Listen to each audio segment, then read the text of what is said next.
నమో నమః. ఎన్నికలు జరుగుతున్నాయి.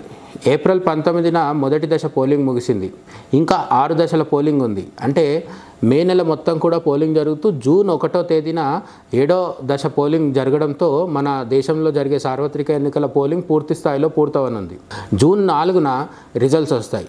ఆ రోజు బీజేపీకి ఎన్ని సీట్లు వచ్చాయి, కాంగ్రెస్కి ఎన్ని, అలాగే ఎన్డీఏకి ఎన్ని, ఇండీ కూటమికి ఎన్ని, ఇవన్నీ కూడా మనకు తెలుస్తాయి. అయితే సూరత్ నియోజకవర్గంలో ఉన్న ప్రజలకు అంత అవసరం ఏం లేకుండా ఇప్పటికే తేలిపోవడం జరిగింది. సూరత్ నుంచి బీజేపీ అభ్యర్థి ఇప్పటికే గెలవడం జరిగింది. ఇదేంటి అప్పుడే ఎలా గెలుస్తారు అని మనకు ఆశ్చర్యం కలగవచ్చు. కానీ సూరత్లో బీజేపీ అభ్యర్థి గెలుపు ఏకగ్రీవంగా జరగడం జరిగింది. అయితే అక్కడ బీజేపీ అభ్యర్థికి వ్యతిరేకంగా ఎవరు పోటీలో లేకపోవడం వల్ల ఏకగ్రీవం జరగడం కాకుండా సూరత్ నియోజకవర్గంలో కాంగ్రెస్ నుంచి బీఎస్పీ నుంచి 2 బలమైన నాయకులే పోటీలోకి దిగారు. కానీ తీరా జరిగింది ఏంటంటే అక్కడ కాంగ్రెస్ తరఫు నుంచి పోటీ వచ్చి నామినేషన్ వేయాలనుకున్న నీలేష్ కుంభానీ అనే వ్యక్తి ఎవరైతే ఉన్నారో అతడు నామినేషన్ పత్రాలు దాఖలు చేసిన దాంట్లో టెక్నికల్ ప్రాబ్లమ్స్ కొన్ని వచ్చి అతన్ని ప్రపోజ్ చేస్తూ సంతకాలు పెట్టిన వాళ్ళు ఎవరైతే ఉన్నారో చివరి నిమిషంలో వాళ్ళు చెప్పింది ఏంటంటే కాంగ్రెస్ అభ్యర్థి ఎలక్షన్ కమిషన్ ముందు సబ్మిట్ చేసిన డాక్యుమెంట్స్ ఏవైతున్నాయో, నామినేషన్ పేపర్స్ ఏవైతున్నాయో దాని మీద తనను ప్రపోజ్ చేస్తూ మరో 3 సంతకం చేశారని చెప్పి సంతకాలు చూపించడం జరిగింది. ఆ సంతకాలు మేము పెట్టలేదని వాళ్ళు అంటున్నారు.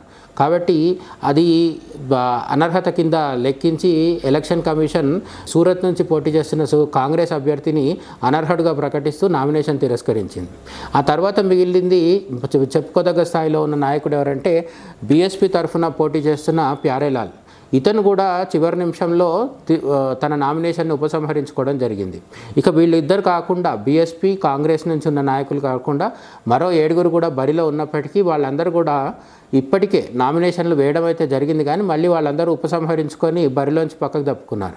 కాబట్టి సూరత్ నియోజకవర్గంలో జరిగింది ఏంటంటే బీజేపీ తరఫున పోటీ చేస్తున్న ఒకే ఒక్క అభ్యర్థి మాత్రం అక్కడ పోటీలో ఉండడం జరిగింది.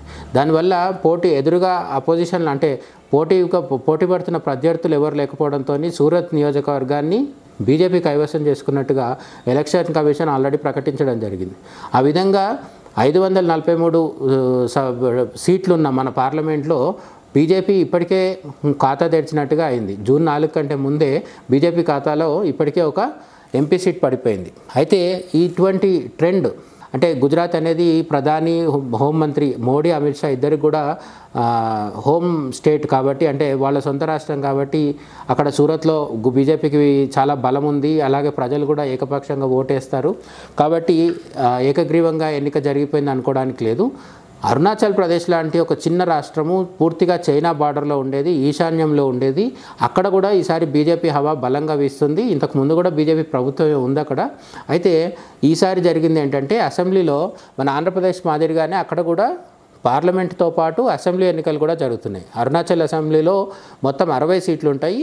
60 ఎమ్మెల్యే సీట్లకు గాను 60 మందిని బీజేపీ ప్రకటించింది.